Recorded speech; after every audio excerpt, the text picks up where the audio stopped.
Hey everyone, welcome back to another video. Before we dive into today's content, I just want to take a moment to say thank you so much for liking the video and subscribing to my channel. Your support truly means a lot, and it keeps me motivated to continue creating more content for you all. Without further ado, let's dive in and be scared for another video. I shouldn't have opened that door. The wind howled outside, rain lashed against the windows and thunder cracked.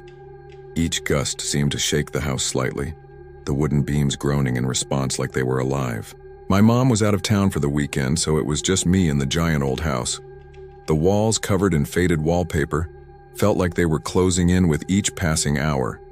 Shadows stretched long and unfamiliar across the hallway floors. As a kid, I hated being home alone. The silence was never truly silent. There were always creaks, whispers of air through unseen cracks, and the occasional thump from who knows where.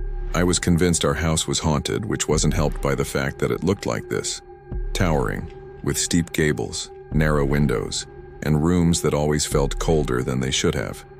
Even during the day, it had a gloom to it, as if it remembered things I didn't want to know. At some point during the night, I was awoken in my bed to what sounded like screams in the forest. Not distant, not faint, but sharp, too human to ignore. My heart pounded as I sat up, the room lit in flashes by the storm outside. I held my breath, straining to hear more through the roar of rain on the roof, big guttural screams. I sat up in bed and listened intently, the kind of scream that didn't just echo. It hit something deep inside me, like it came from the pit of someone's soul. It wasn't a scream of pain. It wasn't fear. It was something raw, primal, something I wasn't supposed to hear. Then I heard it again. It sounded like someone or something large was dragged across the floor, not upstairs, not far away. It was close. The sound was heavy and slow, scraping along like furniture or a body, deliberate, as if whatever it was didn't care that I heard it. Or maybe it wanted me to. I pulled the covers over my head and tried to ignore it. My heart was pounding so hard I could hear it in my ears, a loud rhythm of panic that matched every creak and thump coming from beyond my door. The blanket felt like the only barrier between me and whatever was moving out there. Maybe it was just a branch scraping against the window. I hoped it was a branch. I repeated it in my mind over and over like a prayer. Just a branch. Just the wind. Just the storm playing tricks on my imagination. But deep down I knew better. I knew. I had lived in this house long enough to know when something wasn't right. And after what felt like hours, the commotion outside my room slowly came to a halt. Every sound, the dragging, the scraping, the low thuds, faded into silence like whatever had been moving out there had either left or was now waiting. The storm still raged outside, but inside the house it was eerily quiet, unnaturally so. I stayed frozen under the covers, barely daring to breathe. My muscles ached from staying so still, and the air under the blanket had gone hot and stale, but I didn't move. Not until the stillness became too loud, too unbearable. And when I finally gathered enough courage to look over the edge of my bed, I noticed something strange. The door at the end of the hallway was slightly ajar. Now, this door had been shut tight the night before. In fact, I remembered walking past it while carrying a full glass of water, and not even a drop had spilled because the door had blocked my path. But now the door was open. As I stared at it in bewilderment, the doorknob began to turn. Slowly, ever so slowly, the doorknob turned until the door creaked open. A sliver of pale moonlight sliced through the gap in the door and illuminated a section of the hallway floor, making out the distinct shape of a human hand. I screamed and fell back onto my bed. Was whatever made that noise outside my room trying to get in? Was it still out there? My eyes darted around the room, searching for an escape. There was nowhere to hide, nowhere to run. Our house didn't have any locks either.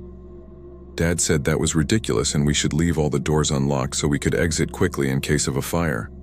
But if there was a fire, then surely firefighters would want to put out the flames, right? Why would they care if we were inside or outside? Anyway, I didn't want to be locked inside the house with whatever was out there. So I got out of bed and crept towards the door. I reached out a trembling hand and pushed it open wider. Peeking out into the hallway, I scanned the darkness from left to right and right to left. Nothing. I stepped out into the hallway, my bare feet making no noise on the thick carpet. I walked cautiously down the hallway towards the sound of the commotion, each step I took bringing me closer to whatever was waiting for me at the end of the hallway. At the far end of the hall was another door. It was the door to my parents' room. I hesitated for a moment, debating whether I should knock or not. What if it was my imagination and Mom would scold me for waking her? But what if it wasn't my imagination? What if whatever was out there was in my parents' room? Slowly, ever so slowly, I knocked on the door. 1 knock, 2 knocks, 3 knocks. Still nothing. I knocked once more, louder than before. 3 long seconds passed. Then the sound of shuffling could be heard from behind the door, followed by heavy footsteps. Footsteps that sounded like someone was stomping. Whoever was behind the door was getting angrier. I took a step back and braced myself as the doorknob began to turn. The door swung open, and a bright light spilled out. Staring back at me was the angry face of my dad. He looked half asleep. "What are you doing? You know damn well I hate it when I'm woken up," he snapped at me. He paused for a moment, his eyes widening in realization. "Oh, is something wrong?" Yeah, I stammered, taken aback by his sudden burst of anger. Yeah, there's a big branch outside the window. I think it's scratching against the glass," I lied. Dad's eyes narrowed suspiciously, but he chose not to question me further. "Okay, go back to sleep then," he mumbled, closing the door behind him. Relieved that my dad bought my lie, I turned and ran back to my bedroom. I threw myself onto my bed and pulled the covers over my head. I was safe. Whatever was out there wasn't in my parents' room, at least. I snuggled deep into my blankets, but sleep wouldn't come. For the rest of the night, I lay awake listening to every creak and moan of the old house. Sometimes I'd hear what sounded like footsteps in the attic above my room. Other times I'd hear what sounded like screams in the forest. But as the first rays of sunlight began to creep in through my curtains, the sounds outside my room slowly faded away until all that was left was the gentle chirping of birds. I swung my legs over the side of the bed and onto the floor. My feet hit something soft. I looked down and recoiled in disgust. On the floor was a small pile of dirt. How did dirt get in my room? I glanced towards the now shut door. Had I left my window open last night? No, I had closed it. I distinctly remembered doing so. Suddenly, I noticed something unusual about the dirt. It wasn't just dirt. Mixed in with the dirt were a few small pebbles, and nestled in between the pebbles was something else, something smooth and white.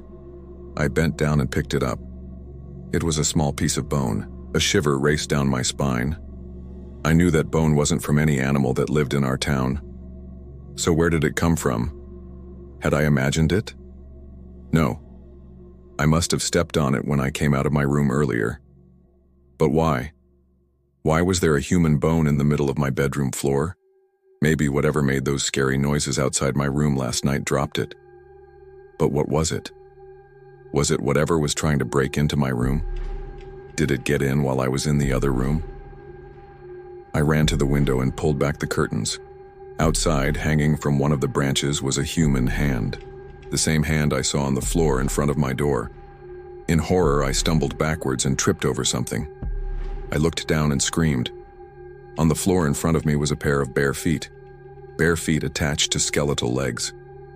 I ran back to my window and peered outside, and hanging from the tree outside my room was a body dressed in clothes that were once white but were now brown with dirt. The person was swinging gently in the breeze, their arms outstretched like they were trying to hug the tree. Their mouth was wide open, revealing teeth that were stained black and yellow, the teeth of someone who hadn't brushed them in a long time. Then I noticed something else. Something was tied around the person's neck, something big and bulky. I couldn't make out what it was from where I was, but I wanted to find out. Quickly, I climbed onto my windowsill and onto the tree outside my room. As I made my way up the rough bark, I strained to see what was around the person's neck. And that's when I saw it. Tied around the person's neck was a familiar-looking doorknob. The doorknob from the door at the end of the hallway. The doorknob that had turned on its own. The doorknob that opened my door in the middle of the night. It was then I realized the horrifying truth. The door at the end of the hallway didn't open on its own. I opened it on my own. Whatever was on the other side of the door wasn't trying to get into my room. I was trying to get into whatever's room.